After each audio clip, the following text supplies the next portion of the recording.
Ladies and gentlemen, welcome back. Today we are covering the SKS semi-auto, DMR, sniper rifle, whatever you like to call it. And that's a very long schlong barrel right there. The way you can get this gun is from the blueprint shop in the wish machine. Simply click G and then find your gun over here. We're gonna jump into how the gun stats work, starting off with the keyword. If you right click on the gun, click details and click X on a keyword.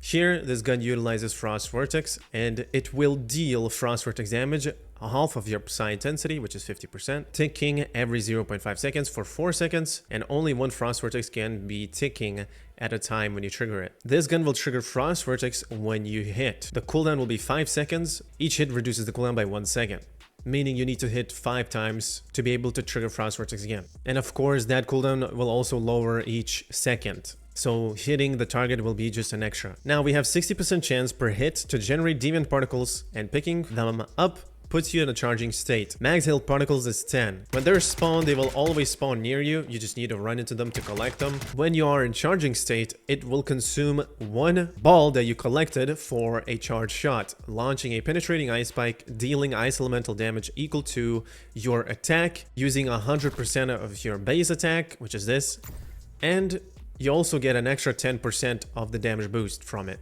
Do note that the charge state does not depend on psi intensity, rather on attack, and it depends on weapon damage bonus, it depends on crit damage, crit rate, weak spot damage, and elemental damage. Keep in mind that status damage does not work when you're shooting in the charge state. Lastly, frost vertex damage bonus is also applied, and then damage bonuses are also applied when you're in a charge state. Alright, and now our base damage is 1102. That is gonna be your damage when you are in a charge state shooting like so. 2859. And as you can see, we can also crit as well.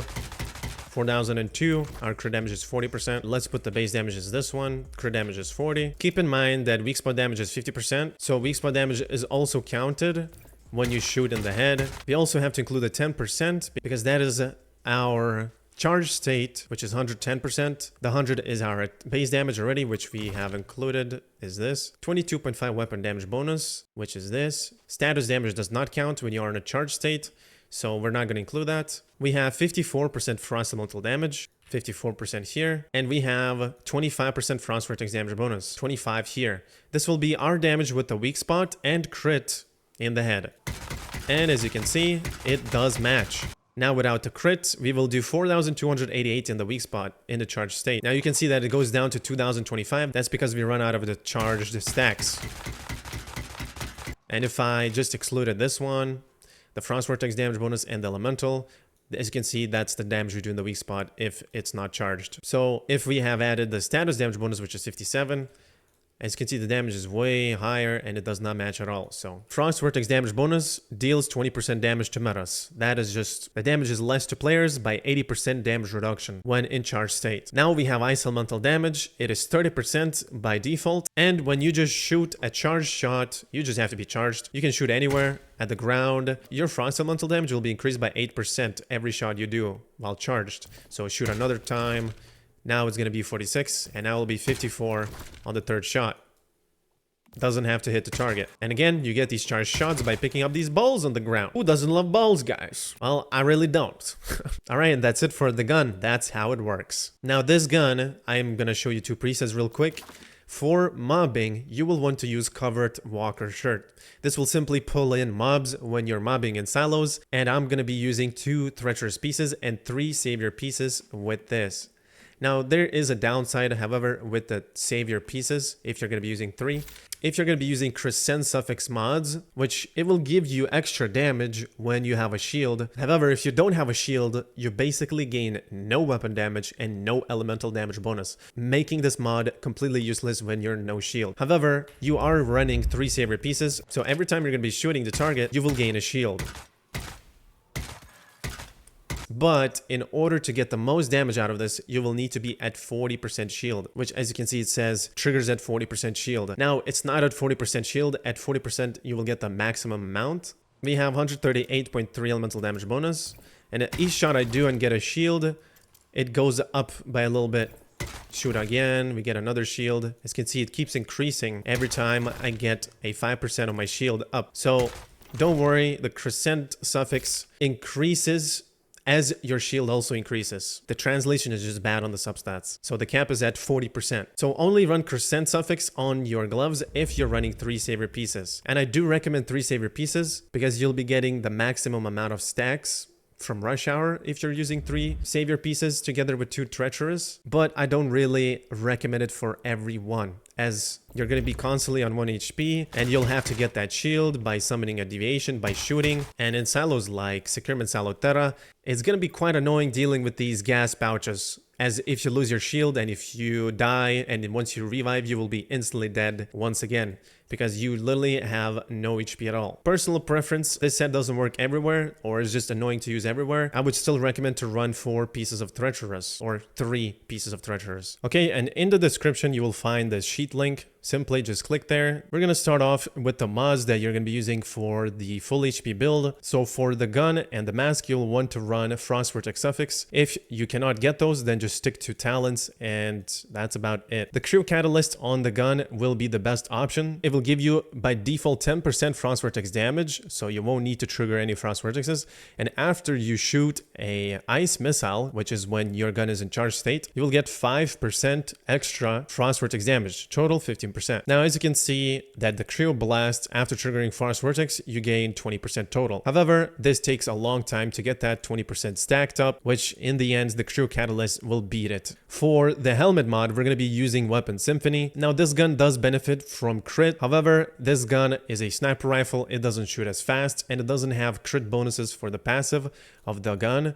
That's why we're going to just stick to a pure weapon damage and elemental damage build. You could also use Precise Strike if you're hitting the weak spots, but not many mobs can be hit in the weak spot, so we're going to be using Weapon Symphony for that. And we're not using Deviation Expert because status damage doesn't benefit at all from the charge state, so literally it doesn't matter at all. You only get the status damage for your ticking Frost Vortex. You do get fire rate, but of course we want that extra weapon damage, which we get from Weapon Symphony. Since we're going to be swapping from a secondary weapon to the main gun, that's why we're using Weapon Symphony. Now, of course, you can also use Momentum Up if you don't have a good Weapon Symphony. It's totally fine. But for bursting, the best is Weapon Symphony. For the mask, we're going to be using Frost Construct, and it is the best mod for this gun, because the Frost Construct, it will give you 10% damage as a separate multiplier and another 10% damage.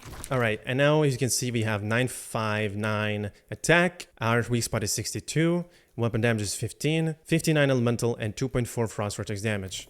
I'm going to equip this elemental sense so we get extra 25% when we shoot, so 27.4. These are stats. 10% from the 110% attack charge state, 50% weapon damage, 59 elemental, 27.4 Frost Vortex damage bonus, and 4 common enemies, and the Frost Construct mask mod, which we will get only 10 when it's not under Frost Vortex state. And now when I shoot, we do 4-5-5-4 and 4-9-6-8. And as you can see, when we are not taking Frost Vortex, this is the Frost Construct damage. And when it is taking Frost Vortex, we deal extra 20%, which this multiplier cannot increase by any other mod. It's just from the Frost Construct itself. That's why it's so good. For the gloves, we're using Elemental Overload, and this is going to be the best option since status enhancement doesn't work. So Elemental Overload will increase your ticking damage as well as your charge state damage. For the full HP build, you can use any top piece you want. It only matters for the low HP build and the savior set builds, so for the full HP build, just use whatever you want. Now I made a oopsie. For the shoes, you actually want to use Covered Advance, and the suffix is Downstar, marked purple, as you can see over here.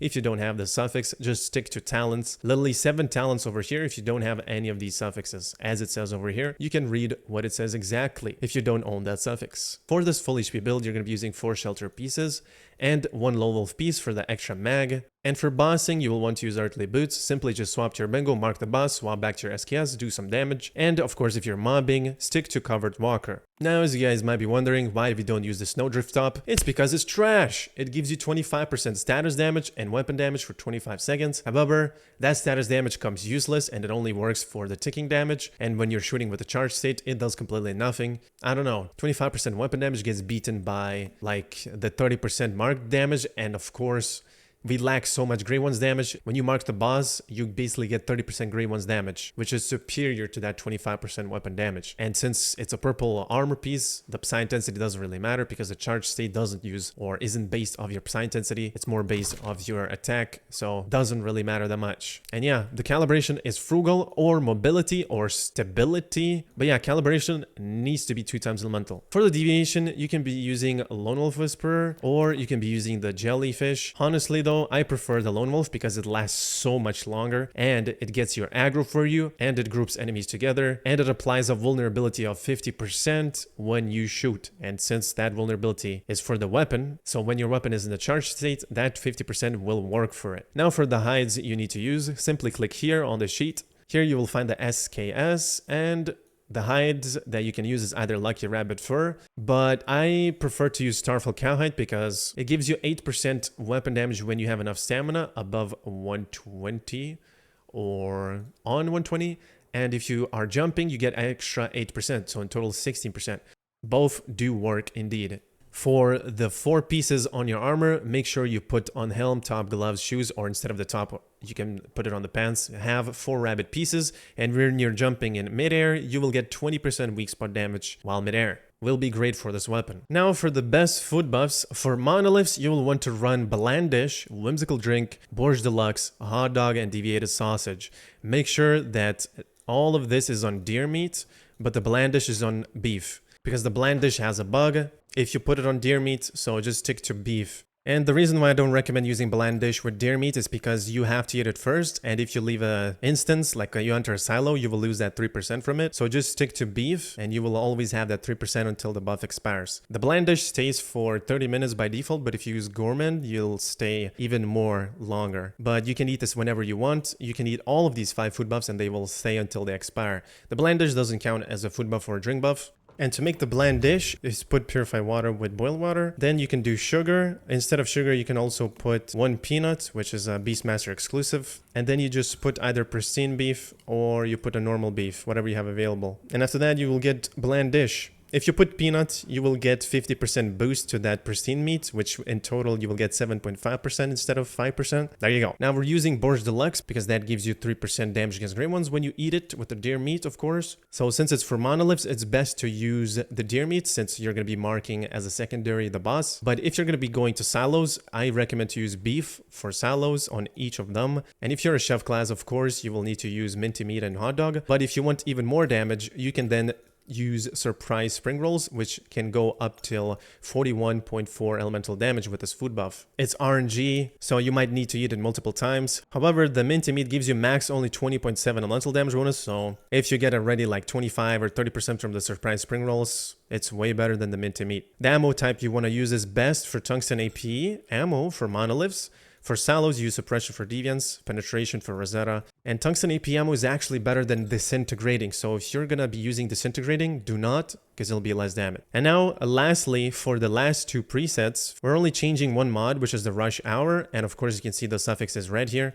So instead, you want to use lunar suffixes on both of the top and helm. And this is for treacherous pieces. So if you're using 3 treacherous pieces with 2 savior pieces, you will want to use just normal talons on the gloves, as getting your shield with treacherous pieces will be quite annoying and hard. You can also use 4 treacherous pieces if you'd like for more survivability. Then you would need to replace your savior pieces to lone wolf piece for the extra mag. And for the last preset here, we're going to jump into the suffixes later, by the way. You will want to use crescent suffix on the gloves, and that will just basically get you more damage than the treacherous pieces. However, the damage difference is so minimal, it won't even matter that much. The only cool thing about the 3 savior pieces setup is that you will constantly get a shield if you're shooting mobs, meaning every shot you do is basically a mini activator that you pop, which is kind of cool. Now, if you click on min-max, here you'll find the first preset, which is utilizing 3 treacherous, 2 savior pieces. And on the right side, you can see what substats to focus. So Frost Vortex damage, Frost damage, Grey Ones as 3 golds on your Cryo Catalyst for the Frost Vortex suffix. For the Frost Construct, it's the same as this one. And for the Elemental Resonance Downstairs suffix, you will want to focus elemental damage and weapon damage. Of course, you don't want to get status damage because, again, status damage doesn't work. It's preferred to get weapon damage reduced rather than max HP because, as we all know, if you haven't watched this video, if you're utilizing 3 treacherous pieces and your HP ratio is incorrect, you can lose actually damage.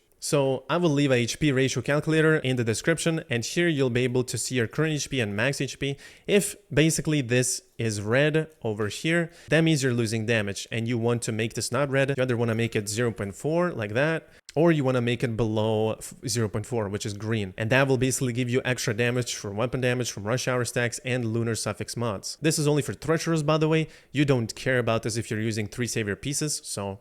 Furthermore, you can watch this video to see the explanation and how this works. So basically, and for the rush hour downstar suffix, we're using the same subsets as elemental downstar suffix as well. Now for the gloves talents mod, you just want to go put elemental damage and status damage, macap, and gray ones. Of course, if you're going to be mobbing with this preset, then instead of focusing all in on gray ones, try to get normal enemies and elite enemies.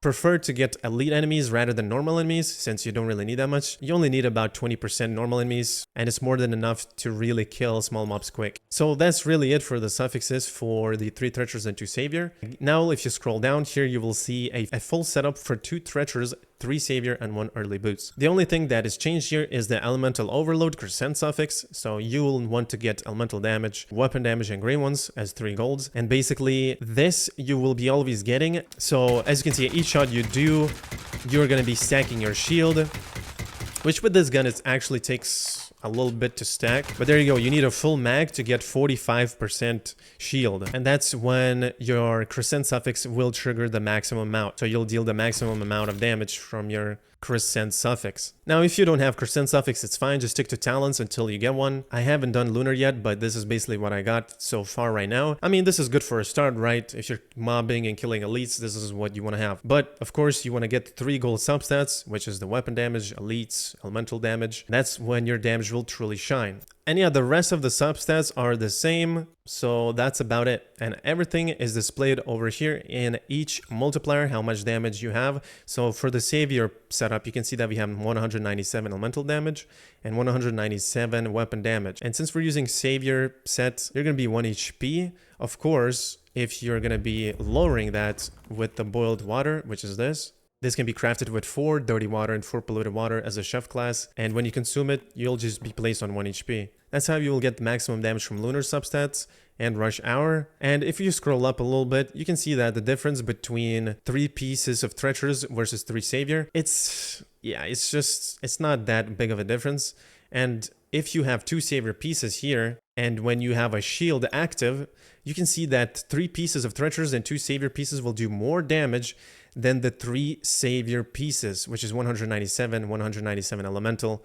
And if we took all these values, you can see that the damage is literally almost the same. The treacherous being higher than the savior, just because the 10% extra savior, 206.6 weapon damage and 188.8 elemental damage. And here's just 197, 197. So damage is a tad bit lower with the savior pieces. However, if you don't have a shield, because 2 savior pieces rely on the shield, if your shield is not available, you will deal less damage with the 3 treacherous pieces, and the savior will do more. The difference is so minimal though. Just use whatever you like using more. If you prefer using savior, use savior. If you like treacherous pieces, use treacherous, since you can pop an activator and still heal. But with savior pieces, you can't really use activators since you are always at 1 HP. Unless you're not fully capping your sanity, which you can use sanity gummies like this to, you know, up your sanity a little bit.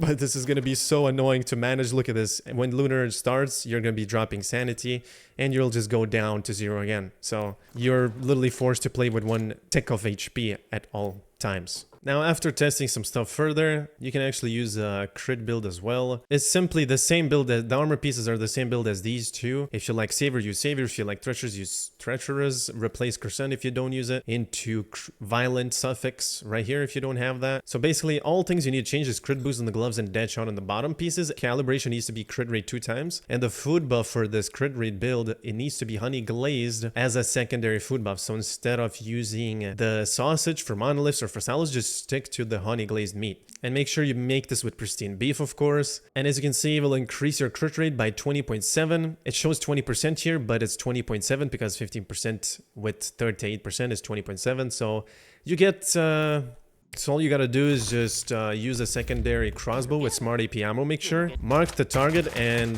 start shooting with your SKS, and you will always crit pretty much. It's good for bursting bosses, so I would prefer to use a crit build for bursting bosses. It's honestly what you have available. If you have better elemental mods, go with elemental. If you have better crit mods, go with crit. All up to you. And finally, this food buff is actually now quite useful. And of course, you could play around with the Starful Cowhide. Instead of using that, you can put Lucky Rabbit if you don't like how the Starful Cowhide works. Because obviously if you don't meet the conditions, you'll be getting only 8% weapon damage, so replace that with Lucky Rabbit if so. Now if we go to the Cradle perks, this is what you want to use: Anti-Phase, Resilience, Shield Protection, Deviant Energy Defense, Elemental Sense, Extreme Freezing, Mark Strike, and then if you actually don't want to use Resilience, then you can unequip that and just place Bounty Hunter. And of course, if you're marking bosses, you will deal more damage because that will give you weapon damage when you mark. However, if you want more survivability, put Resilience on. Well, ladies and gents, that's it for this video. The Lord of Moonlight is watching all of us, and my character looks hella ugly. I don't know why. It literally looks like Minecraft, even worse than that. I love getting slammed, bro. I just love it.